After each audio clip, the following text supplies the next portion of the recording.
Hi guys, வாட்ஸ்அப்பில் புதிய ஒரு அப்டேட் ஒன்று வந்திருக்கு. உங்களுக்கு தெரியுமா? இதுக்கு அப்புறம் ஃபோன் நம்பரே இல்லாமல் ஒரு யூசர் ஐடியை பயன்படுத்தி உங்களுக்கு வாட்ஸ்அப்ன்றது பயன்படுத்தி கொள்ளுது.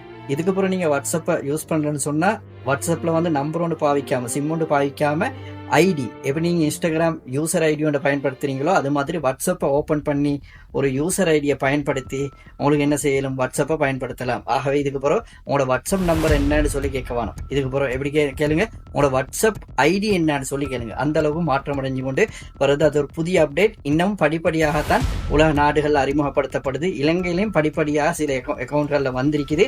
அதில் இருக்கிற செட்டிங்கு போய்த்து அதில் அக்கௌண்ட் செட்டிங் இருக்குது.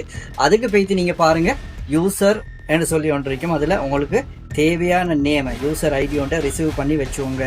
அது வந்து அதுக்கப்புறம் பயன்படுத்த நீங்கள் வாட்ஸ்அப்பில் செக் பண்ணக்கூடியவங்க இருப்பாங்க தானே, அது வந்து நம்பர் முறையில் தான் சேவ் பண்ணியிருக்கும். ஆனால் புதியவர்களோட நீங்கள் செக் பண்ணும் பொழுது, புதிய கண்டக்ட்ஸ்ன்றது உருவாகும் பொழுது அவங்களோட செக் பண்ணும் பொழுது அந்த யூசர் ஐடியை மாத்திரம் பயன்படுத்தி உங்களுக்கு செக் பண்ணலாம், பேசலாம், தகவல்களை பரிமாறலாம். இந்த வீடியோ உங்களுக்கு பிடிச்சிருந்தேன்னு சொன்னால் அடுத்தவங்களுக்கு ஷேர் பண்ணுங்கள். அடுத்த ஒரு நல்ல வீடியோவில் சந்திப்போம்.